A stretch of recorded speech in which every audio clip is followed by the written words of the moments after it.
Hi, I'm Dr. Ted, and I want to talk with you today about rhythmic breathing, or what we call 4-count breathing, or sometimes I even refer to it as 4-square breathing. And it's because we're going to do 4 phases of breathing that are all equal in length. So if you imagine 4 sides of a square that are all equal in length, all of our 4 phases of breathing will be completely equal. We're going to count to 4 as we do each one of these phases. So we sometimes call it 4-count, or 4-square breathing, or rhythmic breathing. So I'm going to go through the mechanics here in just a minute.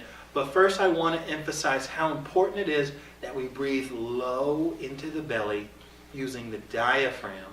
We let the belly come out like it's Santa Claus, so that we pull the air deep into our lungs. So I'm going to use the words here very specifically, and I want you to take a very low breath. Not a big deep breath, but a low breath. If you've ever seen a baby breathe, it's all here in the stomach. It's all that moves. You watch their shoulders, they're just completely still. Nothing moves in the chest or shoulders. It's all down here in the belly. So just to emphasize this so that you can make it real part of your experience, I want you to take one hand, put it on your chest here, take another hand, put it on your belly, and then take a breath and feel which one of these hands moves. For most people, it will be both hands. What I want you to be able to focus on is taking a low, full breath, and only the hand down here on your belly moves.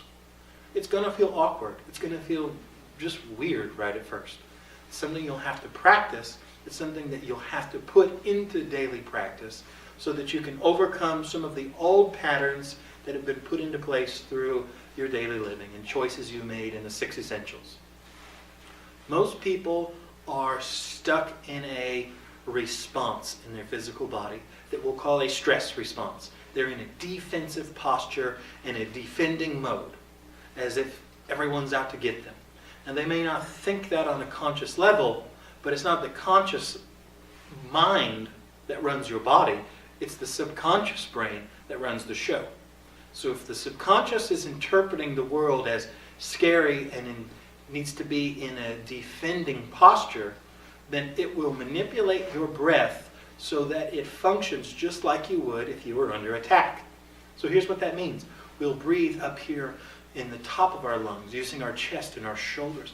It'll be shallow. It will be fast. It will be rapid.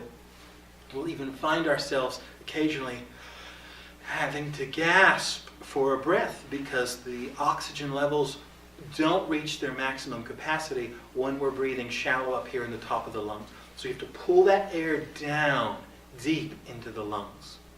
A fun fact is that the base or bottom of the lungs have nerve fibers innervated through the parasympathetic nervous system. This is your healing mode. So when we utilize this breath, we literally change the balance of our nervous system away from stress and defense into relaxation, into our natural healing capacity. Cool.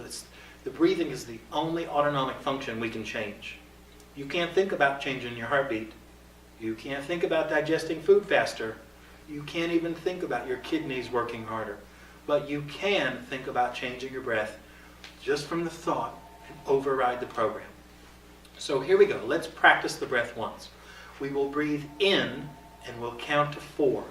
So as we breathe in, I want you to take a full, low breath. Not a half a breath. I want you to be totally full of air. So let's go ahead and breathe in.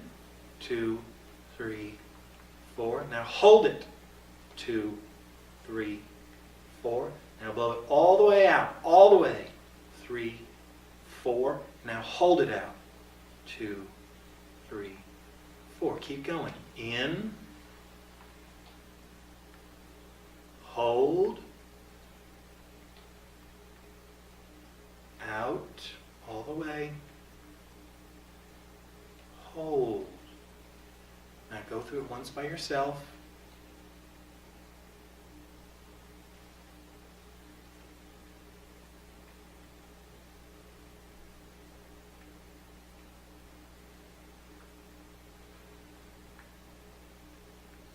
Good. So you don't actually have to move your hand through the air like this for demonstration. But I want you to take some time out of every hour. Maybe just do this for 30 seconds. It's great. Dr. Katie even suggested in the One Thing Challenge that we set an alarm at 10 o'clock and at 2 o'clock and at 6 o'clock just to remind us to just stop and for 30 seconds or maybe even 2 whole minutes to just focus on our breathing. It's amazing right now if you just did that with me. We went through the breath 3 times. How different you feel. As you breathe the life force into your body, your cells begin to tingle. You begin to awaken and you begin to feel a way that you've never felt before. So you get to experience it for yourself. Don't take my word for it. Spend as much time as you can practicing this breath. Make it a discipline. Make it a daily part of your life, and you will see the benefits immediately.